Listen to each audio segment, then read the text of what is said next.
Subscribe कीजिए बिहारी खाना channel को और घंटी के बटन को दबाइए मेरे लेटेस्ट वीडियो सबसे पहले देखने के लिए।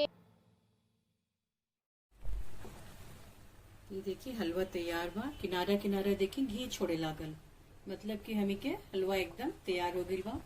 बहुत ही सुंदर रंग बा, जिसे देख के लागत था ये आदमी चॉकलेट वाला कलर आ गई। बहुत ही सुंदर लागेला।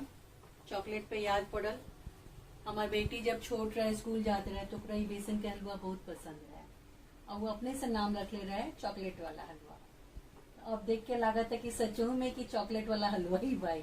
नाम भी खूब बढ़िया चुन ले रहे हैं। अनु प्रणाम, हमारा नाम रेखा दुबे है। आज हम आइल बानी बिहारी खाना चैनल में वालों के बहुत ट्रेडिशनल एक खाना के शो दिखाए खातिर। हमारा आपन भी पर्सनल चैनल बा जेकर नाम है भोजपुरी खान पान भोजपुरी लैंग्वेज में। आज हमरा यहाँ के इनविटेशन मिलल बा बिहारी खाना चैनल में, तो रुआ लोग के हम दिखाई, रुआ लोग के पसंद आई तो जरूर सब्सक्राइब करब लोग, लाइक्स करब लोग, शेयर करब लोग। और हमार वीडियो और देखे के बाद तो हमार जो पर्सनल चैनल बा भोजपुरी खान पान में भी जरूर सब्सक्राइब करब लोग, लाइक करब लोग, शेयर करब लोग, तो बहुत अच्छा लगी। तो आज चले के किचन में बनाया जा रहा बनी। मामा के घर जाए के बा, पूरी हलवा खाए के बा, तो सब कोई समझिए गई हुई। हलवा पूरी सभी के बचपन में तो बहुत ही अच्छा लागत रहे और जेकरा मीठा पसंद है ओकरा तो अभियो अच्छा लागेला। तो बेसन के हलवा और अजवाइन के पूरी हम बनाया जा रहा बनी। बहुत ट्रेडिशनल खाना है, देखी रवा लोग के जरूर पसंद आई और लाइक सब्सक्राइब कर मत भूलो। चले के किचन में तो हलवा पूरी बनाए के शुरू करी के और हमें काका सामान लागी पहले देख लियल जाओ। तो सबसे पहले हम आटा दिखा देते नहीं, कहीं कि कोई भी आटा आधा घंटा पहले सान लेवे से अच्छा बनेला, चाहे रोटी होके, पराठा होके, पूरी होके। ये आटा में हम घी डलले बनी, थोड़ा सा अजवाइन और नमक, जैसे कि नॉर्मल पूरी का आटा बनेला। तो ये भाई आटा आधा घंटा पहले कर ले बनी, तब तैयार बा पूरी बनाए खातिर। और मेन बा बेसन, बेसन के हलवा चुकी बन रहल बा। 1 कटोरी बेसन बा तो 1 कटोरी से तनी कम में घी ले और 1 कटोरी के हिसाब से चीनी के पाउडर बा। 2 टेबल स्पून बा सूजी, ताकि हलवा में थोड़ा दरदर बड़ा अपना आ जाए। और काजू किशमिश बा भीतर में डाले खातिर।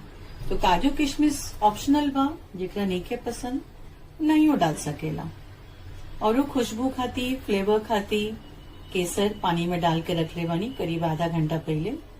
तब सोक कर देवे से केसर का रंग भी खूब बढ़िया देवेला, खुशबू बहुत बढ़िया देवेला।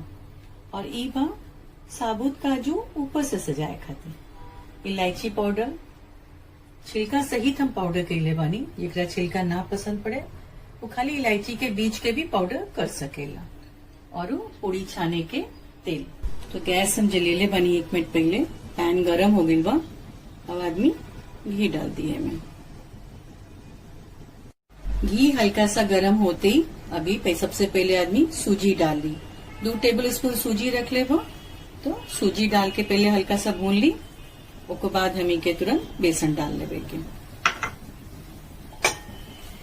ये देखिए घी गरम हो गई बा। हलवा कोई भी बने, सूजी का हलवा, बेसन के हलवा या आटा के हलवा, गैस हमेशा एकदम मध्यम आंच पे रही, मध्यम से भी तनी कम, ना तो फिका हुई, हलवा ठीक से भुनाई ना और जले जले के गंध आ जाये। ऐसे हमें काफी पेशेंस की जरूरत बा।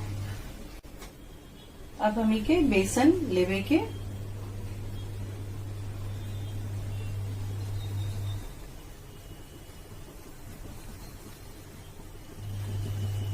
बेसन। अब एकरा के धीरे धीरे एकरा के भूने में ही टाइम लागेला। जितना धीमा आंच पे पकी उतना बढ़िया लागी। अब पके के यदि ना बुझाए तो सुगंध आवे से पता चल जाये, खुशबू आए लागेला कि भुना गई बा। और ना तो 1 चम्मच रुआ निकाल के हल्का सा टेस्ट करके देख सकेंगे कि भुनाई बा कि ना। ऐसे रंग से, खुशबू से ही पता चले लागेला कि हाँ बेसन भुना गई बा।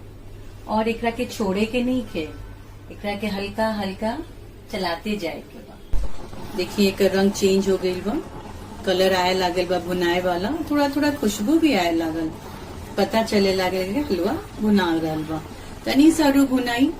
हलवा में घी के देवे के कंजूसी ना करे के चाहिए। कैसन चीज है हलवा जिसमें घी पूरा रहे के चाहिए, जो भी मात्रा बतावल जा रहा बा तभी ओकर स्वाद आई। हमार हर एक शनिवार के नया वीडियो आवेला सुबह 11 बजे। जरूर वो लोग प्लीज टाइम याद रखब लोग, हर शनिवार के सुबह 11 बजे भोजपुरी खान पान में हमार एगो नया वीडियो आएला। तो लाइक और शेयर कई मत भूलब लोग, और अच्छा लगी तो कमेंट भी करब लोग, तो हमरो बहुत अच्छा लगी। देखिए रंग कितना सुंदर आइल बा। ये करीब हम 10 मिनट एकदम स्लो फायर में, एकदम धीमा आंच में करके लगातार भून ले बानी, ताकि नीचे लागे भी ना। तो अब ये पूरा भुना गई बा। अब हमें के में चीनी डाले के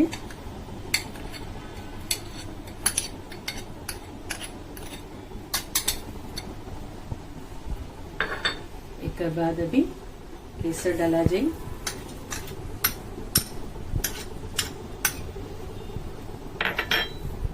और एक बार आदमी करके मिला लिए अच्छे से। एक बार अच्छा से भुना दे तो फीका हुई फटाफट सब बने लगला। एकदम इक्वल मिला लेवे के एक जैसन, तो पानी डाले से फिर एक जैसन ही फिर मिलत जाए। अब थोड़ा सा हमें काजू किशमिश जो काटल रखल बा, और वालों के मन बात डाली, ना मन बता कोई बात ना। ये थोड़ा सा आदमी ये मिलाते। इलायची पाउडर लास्ट में डाले के तो कैसे खुशबू और अच्छा है। अब आई पानी के बारी। अब धीरे धीरे आदमी पानी मिला दी।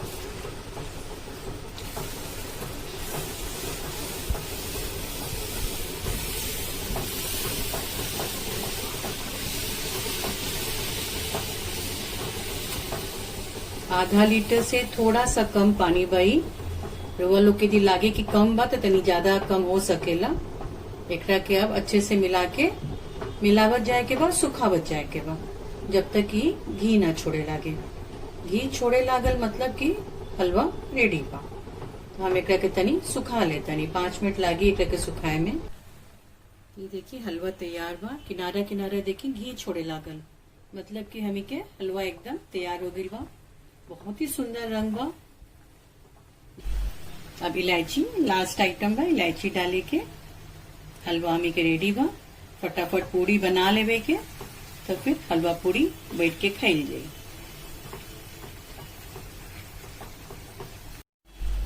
अब इलायची लास्ट आइटम बा, इलायची डाले के हलवा हमी के रेडी बा।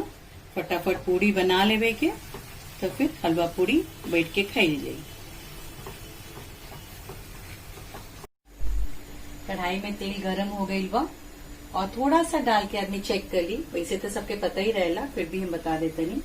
चेक कर ली, यदि ऊपर आ गई देखिए हो गई बा, एक मतलब है कि तेल गरम बा, पूरी छाने खातिर तैयार बा। देख रहा के आदमी निकाल ली, और हम पूरी फटाफट बेल के रुआ लोग के दिखावते हैं। टाइम ज्यादा ना लगे, इससे पहले से हम लोहिया काट लेनी है, ताकि फटाफट बेल के रुआ लोग के दिखा सके। सूखा आटा से हम ना करे नहीं, क्योंकि सूखा आटा से करे से तेल गंदा हो जाला। तो थोड़ा सा ही तेल चकला पे डाल देवे से आराम से पूरी बन जाला, और तेल भी गंदा ना होके।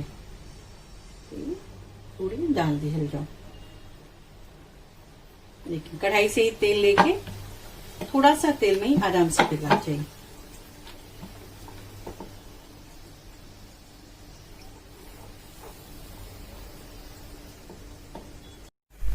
देखिए कितना सुंदर फूल गई बा।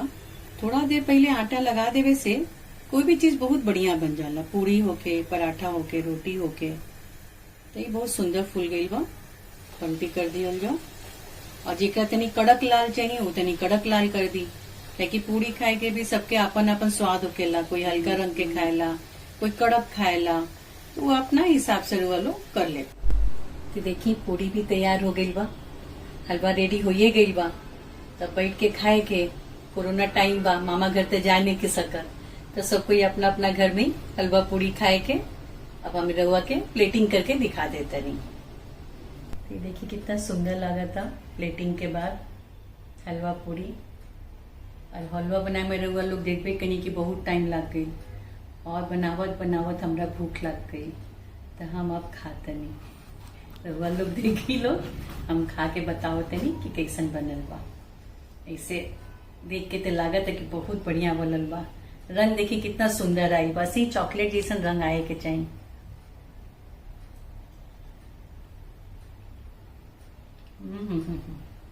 बहुत बढ़िया, मजा आ गई। वो लोग बनाई लोग, प्लीज प्लीज प्लीज सब्सक्राइब करब लोग चैनल के, दोनों चैनल के करब लोग।